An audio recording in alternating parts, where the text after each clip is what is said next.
শুভ দুপুর প্রিয় দর্শক, চ্যানেল আয়ের পর্দায় আপনাদের প্রিয় আয়োজন ফ্রেশ প্রিমিয়ামটি তারক কথনের আজকের পর্বে আপনাদের সকলকে সাদর আমন্ত্রণ জানাচ্ছি। দর্শক একজন চিত্রকর, যার চিত্রকর্ম সবসময়ই দর্শকদের অনির্বচনীয় আনন্দের আকর। এর মূলে রয়েছে তার ছবির দৃশ্যতা, গুণ, সরসতা, সুরুচি এবং নান্দনিক সব চিত্র। দর্শক একজন মানুষ যার আরাধ্যই হলো জীবন, বিশেষত নিম্নবর্গের মানুষদের জীবন, এবং সেই জীবনের বৈচিত্র্যতা, নৈসর্গ এবং সেই জীবনের বিস্তৃত দেশকাল এবং প্রকৃতির সমারোহ। দর্শক আপনারা ঠিকই ধরেছেন, আমি বলছি আমাদের রণবীর কথা, আমাদের জীবন শিল্পীর কথা, আমাদের শ্রদ্ধেয় রফিকুন নবী। এবং আজ তার জন্মদিন। তার জন্মদিনে চলুন আমরা সকলেই তাকে শুভেচ্ছা জানাই। শুভ জন্মদিন রফিকুন নবী। স্যার কেমন আছেন আপনি? এই তো আছি, ভালো চলছে। স্যার জন্মদিনের শুভেচ্ছা জানাতে চলে এলাম আপনার এখানে, এবং খুব চমৎকার একটি পরিবেশে আপনার সাথে কথা বলতে পারছি, এবং আপনার কাছ থেকে শুনবো আপনার শিল্পী জীবনের কথা, একই সাথে শুনবো আপনার চিন্তা ভাবনা, আপনার বেড়ে ওঠা সবকিছু। বুঝতে পেরেছি।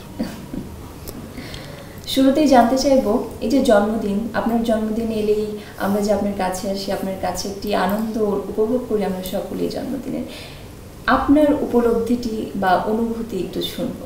আমি জন্মদিন খুব একটা পালন করি না, করতাম না আগে, তো একেবারেই না। এই ব্যাপারে আমার ছেলেমেয়েরাও বললেও আমি করতাম না। কিন্তু ইদানিংকালে যত বয়স বেড়ে গেল, তখন দেখি যে এই জন্মদিনের প্রতি সবার আগ্রহ বাড়ছে। তার মধ্যে চ্যানেল আই একটা, চ্যানেল আই কিন্তু বেশ খুব ঘটা করে কয়েক বছর ধরেই আমার জন্মদিন উপলক্ষে তারা কিছু আয়োজন করে, অনুষ্ঠান করে আর কি। আবার অন্য দিক দিয়ে ভাবলে কিন্তু মনে করিয়ে দেওয়া যে তোমার এত বছর হলো, তাই না, যে তুমি এই 81 পার করলে কি এতটা পার করলে, এইটা ভাবলে কিন্তু আবার খারাপ লাগে না, কিন্তু ওই ভাবনায় চলে আসে এটা যে ও এত বছর হয়ে গেল, কাজ তো কিছু হলো না, এরকম মনে হয়। কিন্তু আমরা তো খুব ছোটোখাটো, কিন্তু বিশ্বের বড় বড় শিল্পী যারাই ছিলেন বা আছেন, ছিলেনের মধ্যে যেমন পাবলো পিকাসোর কথাটাই ধরি, যে পিকাসো কিন্তু মানে মৃত্যুসজ্জায় তখন বলছেন যে আরে চলে যাচ্ছে, আমার তো কিছুই করা হলো না, এখনও কিছু করতেই পারলাম না, মানে অসম্পূর্ণ রয়ে গেল। তো এই অতৃপ্তিটা সবারই আছে আসলে। আমাদের আবেদিন স্যার, শিল্পাচার্য জয়নুল আবেদিন, উনিও কিন্তু মারা যাওয়ার আগে ঠিক এই আক্ষেপটাই করেছে যে যা যা করতে চেয়েছিলাম হলো না। আমাদেরও তাই। আসলে আর্টিস্টদের শিল্পীদের একটা ব্যাপার ঘটে কি, যে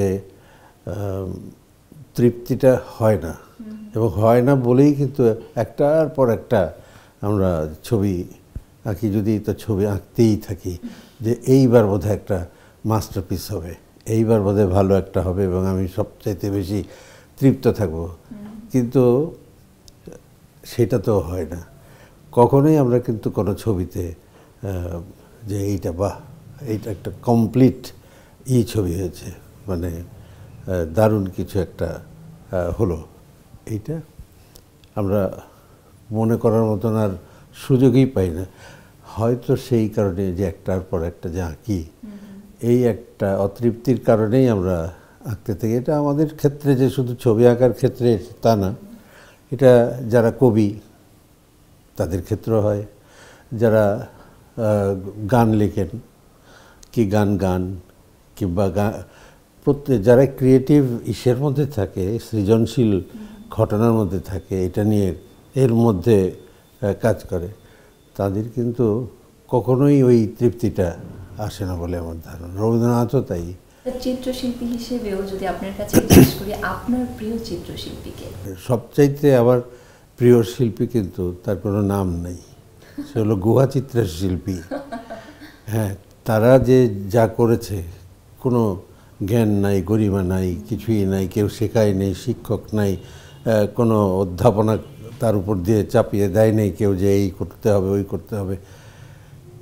আপন ফিলিং থেকে এই গুহার গায়ে যেখানে থাকতো, সভ্যতা টভ্যতা তখন ওইভাবে কিছুই হয়নি। তার মধ্যে থেকে যে শিল্পীগুলা কাজ করেছে, এই জীবনের তাড়নায় হোক কিংবা কোনো বিশ্বাস মানে থেকে হোক, তারা যেটা করতো এবং এত আগ্রহীও করতো উৎসাহিত হয়ে, এবং এটা তো কেমন করে কী হতো আমি জানি না, মানে আমরা কেউই জানি না।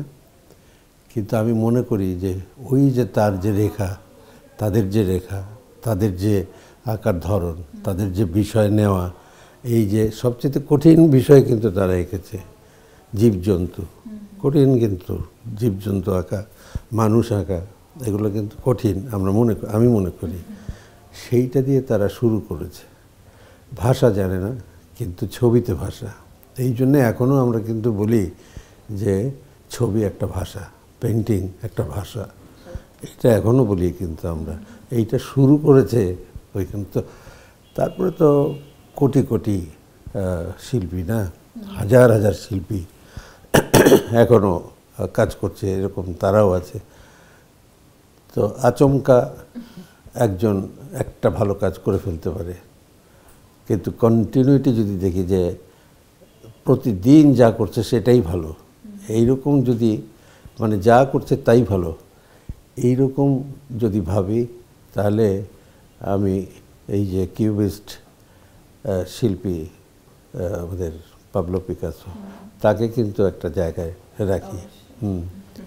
এটা মানে অনবরত কাজ করছে, অনর্গল কাজ করছে, এবং প্রত্যেকটাই চমৎকার, প্রত্যেকটাই খুব ভালো, মজার কাজ হচ্ছে। এইরকম কিন্তু একটা অভ্যাস আমাদের কামরুল স্যারের ছিল, কামরুল হাসান, পটুয়া কামরুল হাসান, ওই যে যিনি কার্টুন এঁকেছিলেন ইয়া খানের কার্টুন, সেটা তো বিখ্যাত একটা কার্টুন। মানে তো উনি, এটা তো কার্টুনের কথা, এটা একটা আলাদা অধ্যায়। কিন্তু প্রত্যেক শিল্পীর শুধু যে ছবি দিয়েই মানে পেন্টিংস দিয়েই যে একজনের পরিচিতি হয়ে ওঠে তা না, কিন্তু তার আরও অধ্যায় থাকে। একজন সাংসারিক মানুষ একটা অধ্যায়, একজন শিল্পীরাও কিন্তু সংসার নিয়ে ভাবে, এত কিছুর মধ্যে সংসার নিয়েও ভাবে, এই বাজার করতেও যায়, এরকম আছে। তো তার মধ্যে যখন ছবির সামনে বসে, তখন ক্যানভাসের সামনে যখন বসে ছবি আঁকার জন্য, তখন কিন্তু একটা ভিন্ন মেজাজ নিয়ে বসে, একদম অন্য মানুষ নয়, ভিন্ন মানুষ, ভিন্ন কী বলে মনের মানুষ। তখন কনসেন্ট্রেশন চলে যায় ওই ক্যানভাসে, ওই রঙে, ওই ড্রয়িংয়ে, ওই রেখা টেখা কোথায় কী দিচ্ছে, অটোমেটিক্যালি দিচ্ছে, আবার কখন সাজিয়ে গুছিয়ে দিচ্ছে। এইটা হলো অভ্যাস।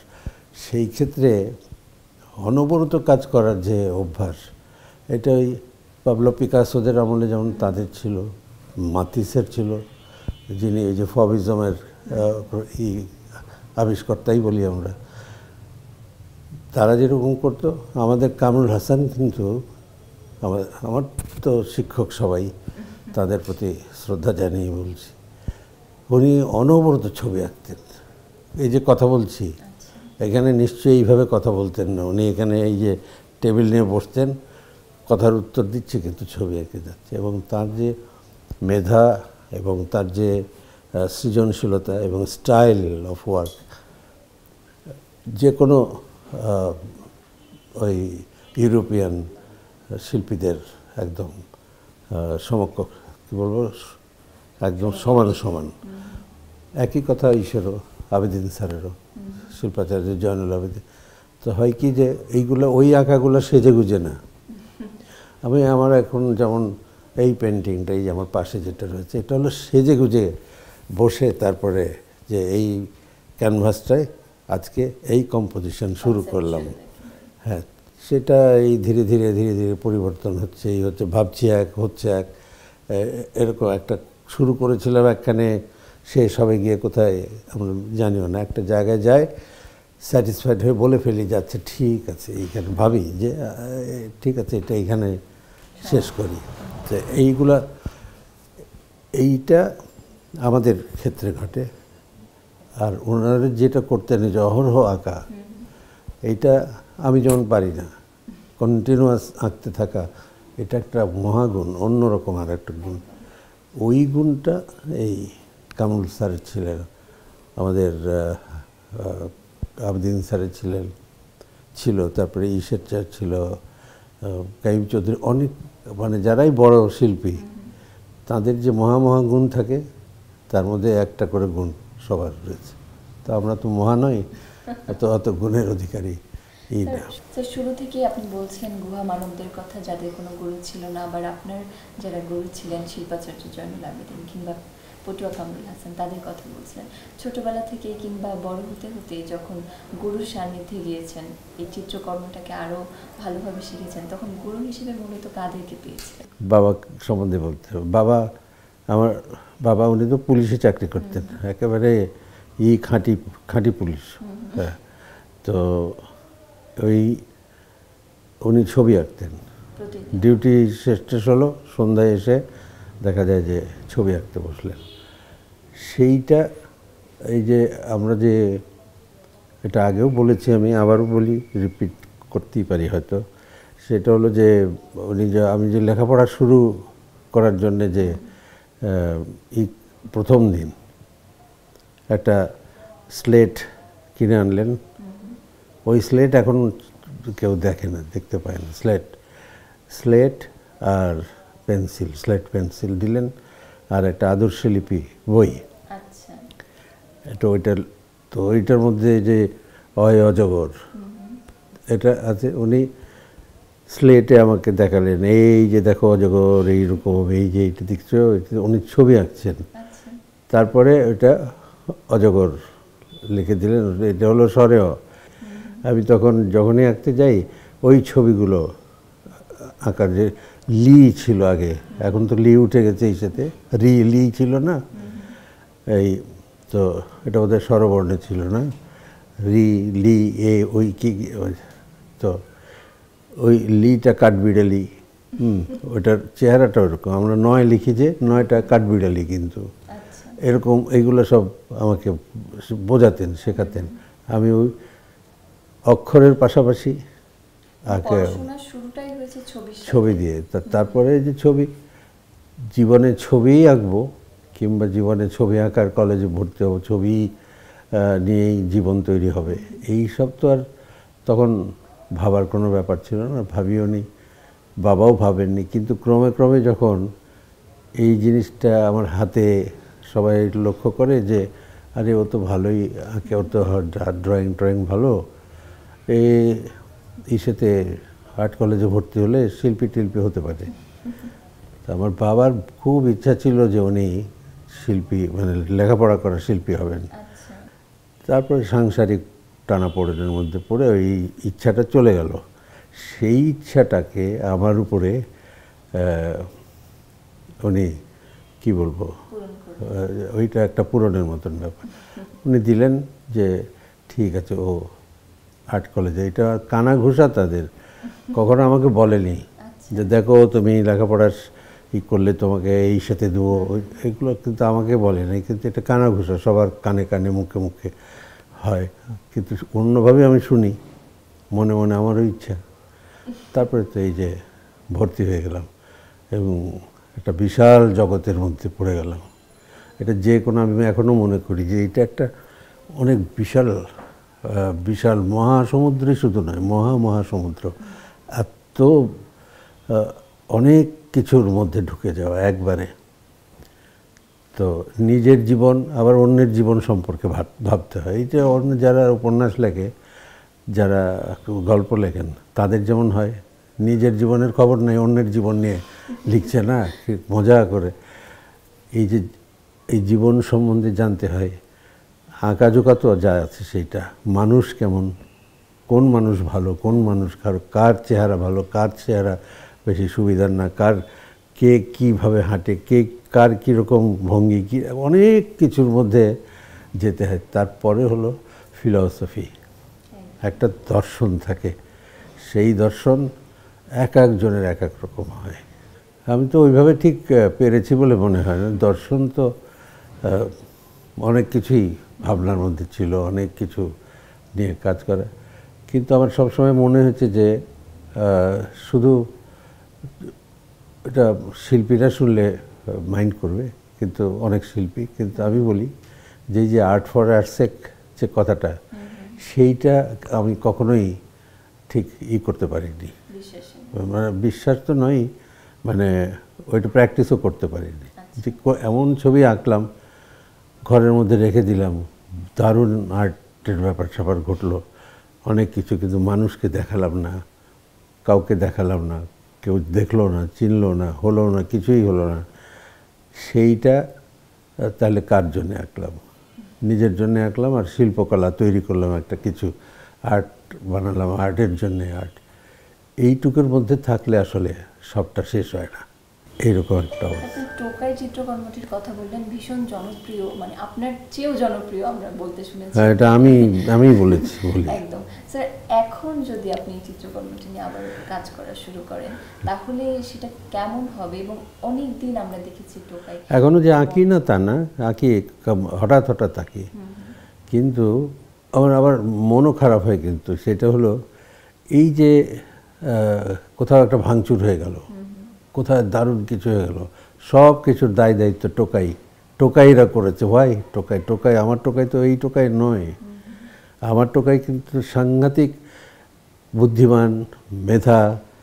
ওই টোকাইয়ের মুখ দিয়ে যেসব কথা বেরোয়, এটা কার্টুনের কথা বলছি, তার যে বচন, সেগুলা, তার যে পারিপার্শ্বিক যে জায়গা, যেখান থেকে সে সব কিছু কথা বলছে, যে এই পেরিফেরির মধ্যে থেকে, এই এত কিছুর মধ্যে থেকে যে ছেলেটা করে, তার লেখাপড়া নাই, শিক্ষা দীক্ষা নাই, কিন্তু সে একেবারে মহাশূন্যের গ্রহতারা থেকে শুরু করে আমাদের জীবনের যাবতীয় খুঁটিনাটি, মানুষের জীবনের সব কিছু সম্বন্ধে ফাট করে একটা কথা বলে ফেলে, ছোট মুখে বড় কথা বলে। এইটুক ছেলে এইসব কথা বলার তো কথা না। এইটাকে তার এই ইদানিং আমি দেখেছি এই সাম্প্রতিককালে যে টোকাইরা করেছে। এটা বললে হলো কিছু, ওদের উপরে আমরা তাহলে, মানে আমার টোকাইয়ের উপরে এটা অন্যায় করা হলো। টোকাই নামটা তো আমার দেয়া, তো সেইটা মনে হয় যেন আমি এই টোকাইদের লিডার। এটা হয়, এটা তো ঠিক না। টোকাইরা এক একজন এক এক রকম ইসের কী বলে, একটা চেহারা আমি বানিয়েছি। এই চেহারার কি সবাই? তা তো না, ওরাও তো সুন্দর সুন্দর চেহারারও বাচ্চা আছে। এই যে লুঙ্গিটা দিয়ে দিই, ওটা একটা ওকে ইন্টারেস্টিং করে উপস্থাপন করা, মানুষ যাতে ভালোবাসে, এবং সেই ভালোবাসাটা কিন্তু টোকাই অ্যাজ এ কার্টুন ক্যারেক্টার এত গভীরভাবে ভালোবাসা, এটা আমি কিন্তু জানতাম না। সেই ভালোবাসাটা এখন নষ্ট হয়ে গেল ইদানিং। এই গত কয়েক বছর ধরে আমি লক্ষ্য করছি যে সবাই টোকাই, মানে এই সে কী বলে, যারাই কোনো খারাপ কাজ করছে, যে ছেলেরা, সবাই টোকাই। ভাই, আরে ওরা তো টোকাই না, টোকাই তো আমার টোকাই, এ তো সাংঘাতিক বুদ্ধিমান ছেলে, বুদ্ধিদীপ্ত ছেলে, চারপাশকে স্টাডি করা, তার স্টাডি করে সে কথা বলে। ও তো রাজনীতিবিদ নয়, কিন্তু রাজনীতি নিয়ে কথা বলে না।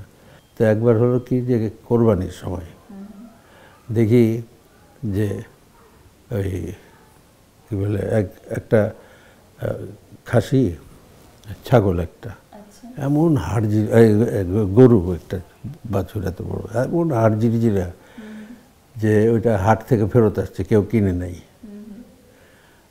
তো এটা আমার মনে হলো যে এটা কিন্তু করুণ রসের, এটা হাস্যরসের নয়, করুণ রসের। সেটা হলো যে আমি দিলাম যে ও টোকাইয়ের সাথে কথা বলছে। এটা কিন্তু রিয়ালিটি থেকে নেওয়া, এটা একটা ঘটনা, আমি বানাইনি, এটা তৈরি, বাস্তব থেকে তৈরি। যে টোকাইয়ের সাথে দেখা হলো, বলছে যে